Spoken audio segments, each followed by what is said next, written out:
Yan mga katong, na-update ko nga po kayo doon sa ating halaman kung ano naging epekto ng 240. So in-upload ko rin ngayong araw yun, ngayong maga, para at least nag-iintay din si boss ng update doon. At saka yan nga, nag-spray pa si Ped ng 3G. So nagluluto ako ng almusal namin. Yan, dito tayo ngayon mga ng talong. Dahil ang mahal ang talong, mga baloktot ang ating luluto. Ayan, pinikuha ko yung mga baloktot tsaka tokwa.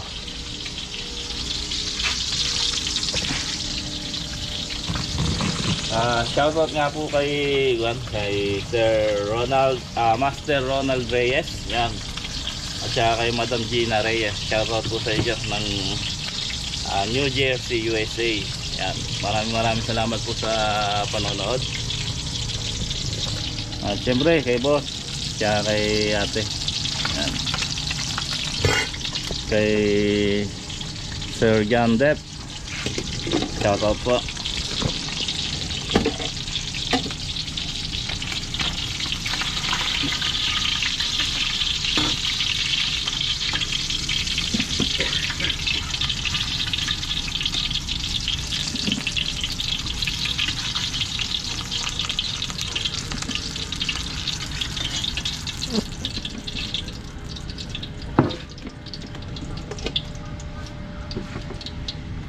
Pupuro pala po ito. Ha? Pag nakarabas na naman dito, pupuro naman tayo. Oo.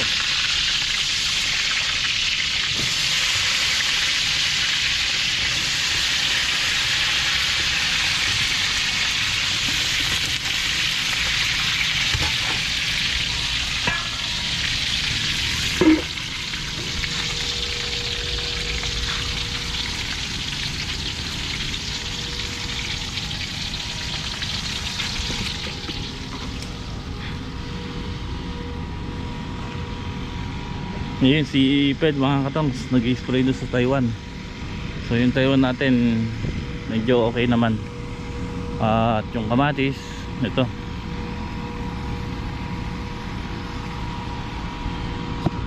ang dalawang kamatis natin lalaki ng lasaw, oh. Puro bulaklak pa. Yun nga lang, hindi pa matapos mag grass cutter kasi ako lang po ang nag-grass cutter. Tapos yung mga nandito kasi hindi sanay. So yun, inuuna ko yung nung natapos nga ako doon sa Siling Panigang, tapos dito sa mga gilid. Bumawas lang ako dito sa Siling Taiwan. Tapos ayun, ito na inuuna ko. Yun, naabala pa tayo minsan. Pero yung dalawang arawan, yan, ito nga yung pinagagawa ko. Pinatatapos yung balag. Pag nayari naman yung mga katongs,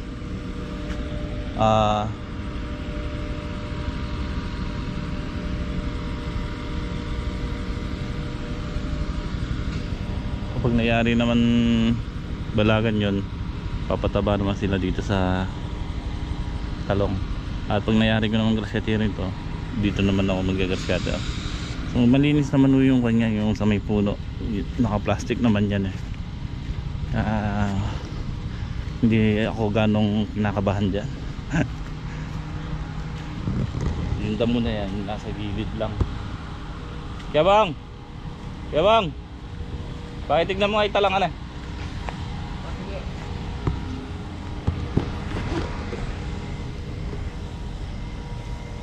Ito yung Taiwan natin. May mga ilan naapektuhan, kaya lang din totally lahat. Thank you. Ang ganda ng Taiwan natin, oh.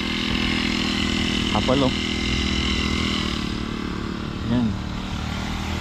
Yan yung mga halaman natin. So ito, yan, madamo rin. Ito lang naman yung madamo niya mga tong, yung gilid na yan. Yung puno, malinis. Yan, ini-spray po ni Ped ang 3G, yan, 3G, yung red cap. para magtuloy-tuloy yung bulas ng kanya. At salamat naman. Ayan o, yung mapipitas na tayo dito kung pang susawan lang. Ayan po.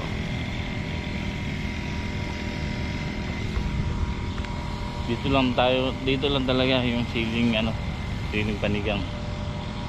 Nagka-diferensya. Tayo lang kasi medyo matibay yan.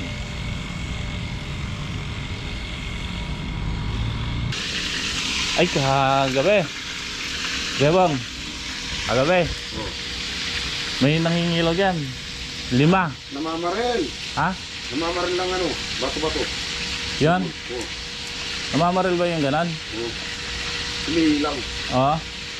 Dito ay namamaril. Dito sa Manggahan. Oh. Nakita ni Roden. Nandito na sila sa may sulok. Doon Doon sa may sulok na yan. Sa may talong na maliliit. Nakita ni Roden, hinabol. Wanang tagbuhan. Namamaril yun. Dito ay namamaril naman kahit yan. Hindi, pagka gano'n may tanim dito, syempre, iba na yun. Baka mamaya, mamaril sila ng talong. Oo. Yung makasapong pitos lang yun. Makakumuha lang ng tigi-tigi 1 kilo yun eh. Oo, bawat isa. Halimbawa, 3 sila. Oo. 10 piraso. Lampas na 1 kilo yun eh. Nung hinabol ni Roden, takbuhan doon. Tapos ayun, syempre, pumunta tayo doon sa dulo. Ha? Yan ang masarap. Ayun, ito pa. Lagyan mo. Hindi naman pwedeng kumain kang puro kanin. Ha? Na? Alangas lang, mabulok yan. Mabulok yan.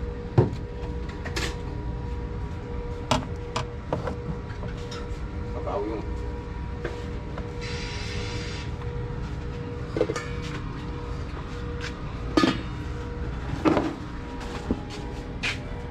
Cellphone. So, ayaw mong tinapa? Ha?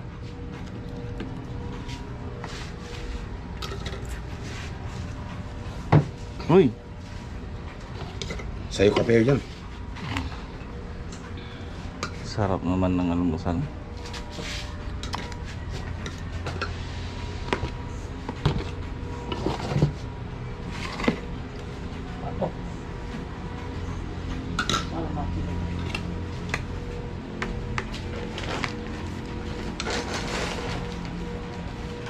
Bagong isda.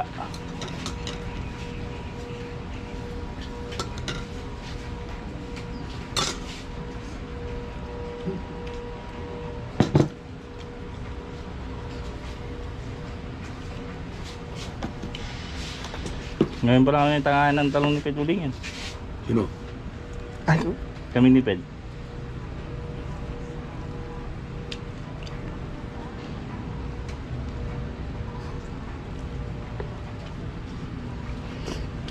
Ped.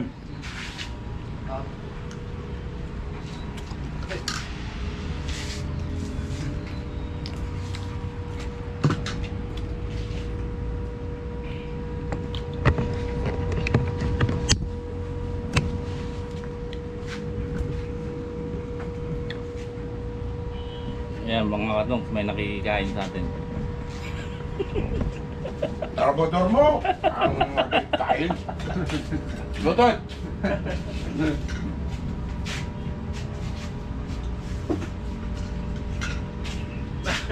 Nakatalikod yun. Trabador mo ito. Joey, turuan mo nga ng magtali anak. Sila maglalagay ng 1 ply anak.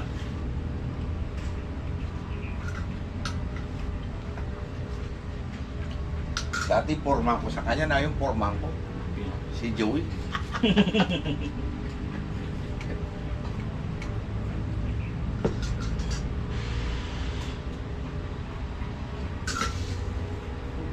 Kape mo ito, bed.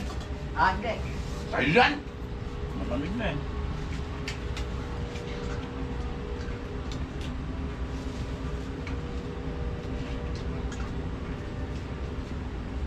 Kumukulang lambot ng talong. Diba? Dito, tarong mo. Pinabayaan mo ah. Sobra sa ano eh.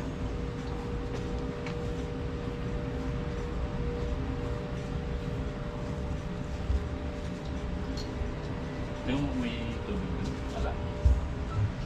Ala. Ala.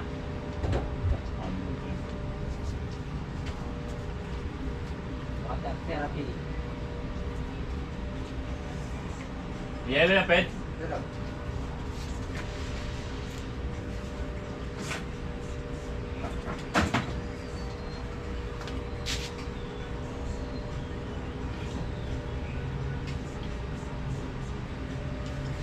Patawa ako. Sa Wala talong. pa yun.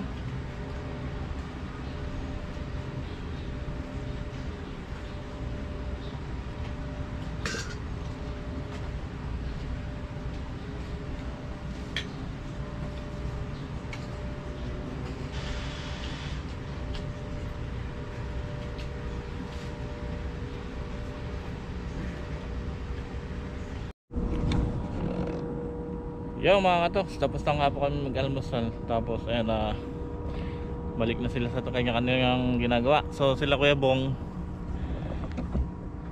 nung nag-spray kasi ng pangdamo nun at 2,4-D, gumagawa sila dun sa Siling Taiwan, nagbabalag. Sila nagtutulos at nagbabalag doon. Pina-stop ko na. Pina-stop ko kagad sila para yun nga, baka mamaya nagkabit sila ng balag tapos wala, mamatay naman yung sili natin. So kanina nung inikot ko, nakita ko na okay, medyo okay naman. Pinatuloy ko na, kaya tinawagan ko siya kanina. Tapos yung dalawa, mayayari na ngayon nilang balagan yung kamatis.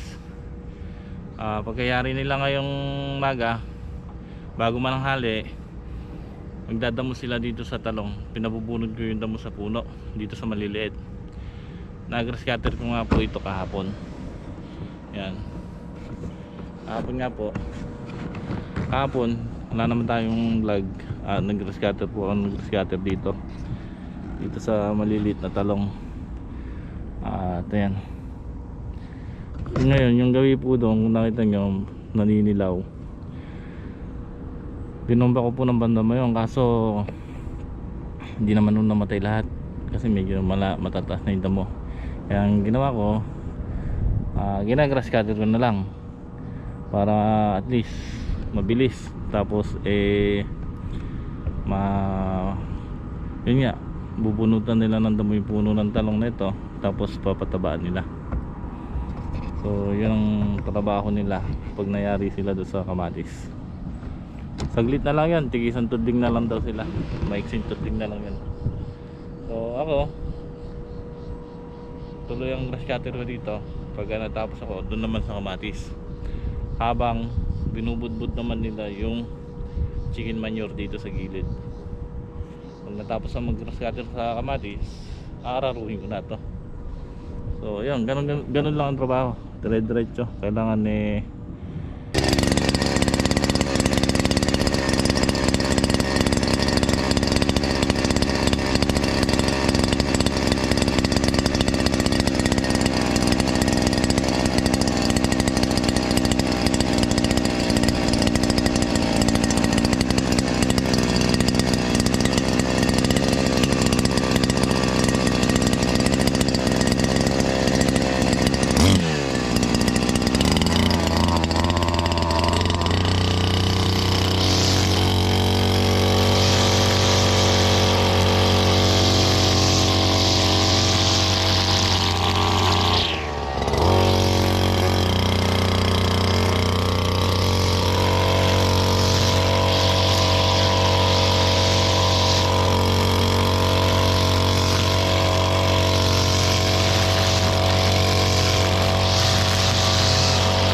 baba po tayo.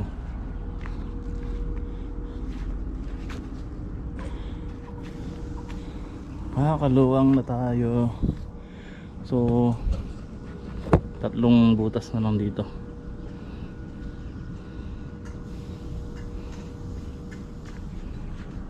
Mahina talaga yung lupa rito mga katoks. Itong madilo na ito, in-sprayan ko ito kasi kaya lang hindi naman napapatay lahat. Kaya ginascatter ko na rin. So yung kalahati na sprayan na yan ng Interline. Hindi ako bilib sa Interline, mas maganda ata yung Basta.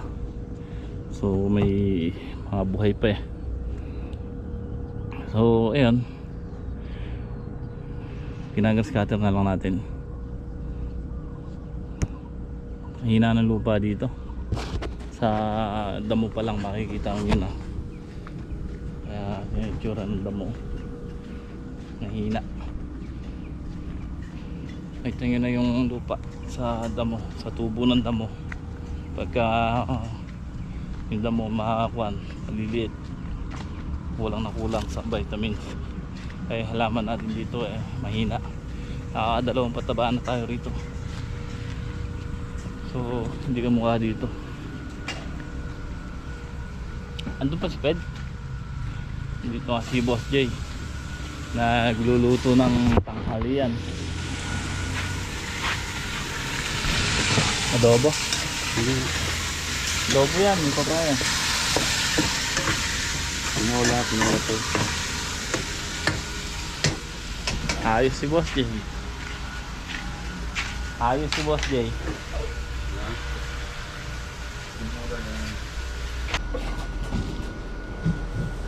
Ped, maya naman. Ay, nagpapatubig nga po si Ped. Ilan tudling pa? Ilan? Ha? Sige, pahinga muna. Ped, tanggalin mo yung kaya naman. Papatubig ng talong. Tinutuloy niya kasi kagabi nagpatubig na nga dito sa bungad. Nagkuhan. Ayaw umulan. Ang Boss J, Umulan sa mga ba ka na ng papunta ka rito? Malakas. lakas doon. Hindi mo sinama rito. Ay, alam sumama siguro. At sinakay mo sa truck. Ilan araw na walang ulan. Kaya patubigin lahat ng halaman namin. Okay mga katong, at yun, buti umulan. Pero nakabasa naman ng lupa. Kaya huminto si Ped sa pagpapatubig. Ayan, dadamo sila dito. Dinadamuhan nila yung puno ng talong.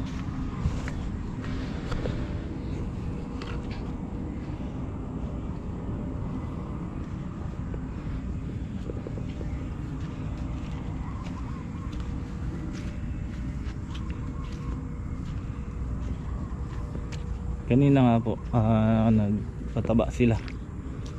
So binatabaan nila to kasi ito na damuhan na rin nila to. Sabi ko patabaan muna nila para hindi maiwan. Ito lang yung medyo maliliit yan Kaya sabi ko patabaan nila. Yan, dinilig nila. So ito muna ang block na ito. Itong portion na yan. Tapos yung gilid na ito hindi ko na gagaskatirin kasi mamakuan naman siguro yung damo pagka unahin ko muna to yung gitna. Konti na lang, isang butas na lang dito, tapos yung dulo na lang. Kaya yan, dinadamuhan nila yung puno nito para bukas dito naman sila magpapataba. Mayayari nila to hanggang tanghali. Baka hindi pa abuti kasi pag nadamuhan nila to, tutungtungan nila bukas ng magang patabaan. Saglit lang naman Tapos hanggang doon sa dulo habang tinatapos ko yung grass cutirin. Kayari ko dito, hindi naman ako abuti ng hanggang tanghali bukas dito. So sisimulan ko na yung sa may kamatis. Pagka naman nayari din nilang patabaan to, pabubudbud ko na rin yung chicken manure sa gilid.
Okay po mga katongs, at ayan, gabi na nga po.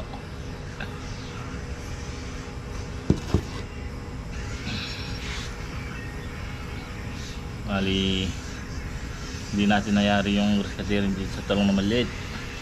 At bukas lang bago mananghali, matatapos ko yun. So sakto, sabayan sila. Pag nabunutan na nila lahat ng damo yung puno, didiligan na nila ng pataba. Kasi nabawasan nila itong patabaan eh. Pinatabaan na nila kanina yung bungad. So bukas sabayan. Pag nayari kami mag-scatter, magbunot sila ng damo, diretso kami dito sa kamatis. So gawin ko, grass cutter ako, sila lilinis ng puno, magpo-pruning ng dahon ng kamatis. Then ayun, continue ako. Yun lang kasi hirap mga katong, wala akong katulong mag grass cutter. Ayun, nagpapasalamat nga din ako kay Boss Jay. Medyo nakakatutok ako sa trabaho kasi ayan, pupunta dito si Boss Jay, siya nagluluto, kuhuro, nagsasaing. So tinutulungan niya kami. Buti ganon. Kundi ibig sabihin ako pa gagawa ng magluluto, magbuurong, magsasayang. So naaabala ako sa trabaho. Isa pa, kaya nagtatagal, wala akong katulong mag-grass cutter. Si Bato lang kasi ang sanay sa grass cutter, si Ped hindi. Tapos yung dalawang arawan hindi rin sanay. So kaya solo ko mag-grass cutter. Wala namang problema, kamukha nung ganun nga si, ayan, natutulungan tayo ni Boss Jay. At ngayon, continue ako mag-grass cutter bukas sa makalawa, habis tayo ng talong. Sabi ko nga, under observation pa yung sili natin yung iba. Ganito gagawin ko mga katongs, kasi kung pulot na grabe na yan, mahirap nang pa-recover yan eh. Ang gagawin ko, siguro papalitan natin ng bago, mag-order tayo kay Kasidling. Mabilis lang naman eh, tulad nung nandito sa bungad yung hinulit namin na maliliit. Tingnan, sumasabay siya sa malalaki, hindi siya nababansot. So sa lakas naman ng lupa ay wala namang problema kahit na magtanim tayo ng panibago. So isang buwan lang hintayin natin, yun, mamumulaklak na yun. Kesa pa-recover natin, magtatagal din. So magtanim na tayo ng bago para sigurado. Yung mga grabe lang naman, kasi may kuwan naman na, may mga ano naman na wala, hindi naman ganong malala, kaya ganun na lang siguro gagawin ko. Kaya bukas bibilangin ko yung mga papadeliver ko kay Kasidling na punla.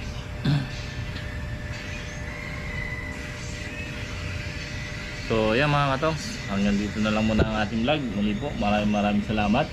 Shoutout kay Sir Primo, kay Sir Bong Borja, yan. Kay Sir Fernando Arce, yan, shoutout po. Kay Sir Lito, yan, shoutout sa inyo sir. At sa lahat ng silent viewer, maraming salamat po sa inyong panonood. God bless po sa inyong lahat. Ingat po kayo parati.